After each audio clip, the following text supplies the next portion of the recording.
Regardez-moi ça. Ah, c'est génial.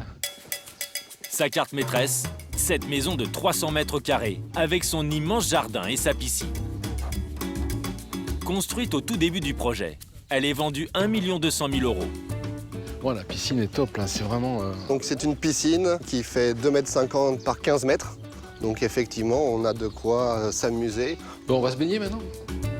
Divisée en plusieurs bâtiments, cette villa est construite dans un style traditionnel, comme l'étaient autrefois les maisons de pêcheurs. Vous avez une maison, comme vous l'avez vu sur les plans, la maison principale, la partie parentale ici, et puis la partie amie. En fait, c'est une organisation de lodge, en fait, quelque part, avec chacun sa petite maison. C'est vraiment sympa parce que je trouve qu'on est davantage chez soi tout en étant ensemble, quoi. C'est ça qui est remarquable dans ce concept.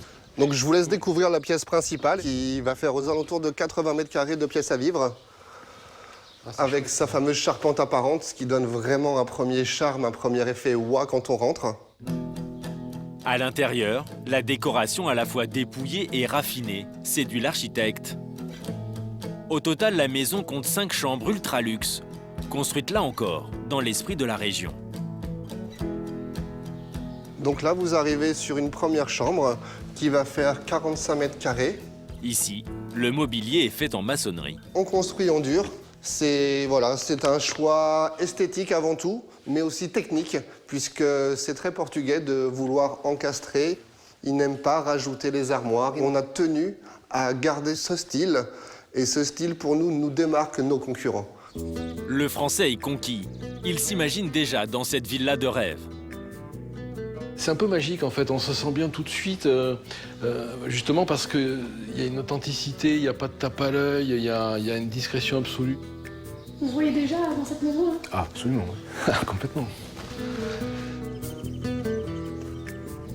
À Comporta, l'arrivée de cette clientèle aisée n'est pas sans conséquences.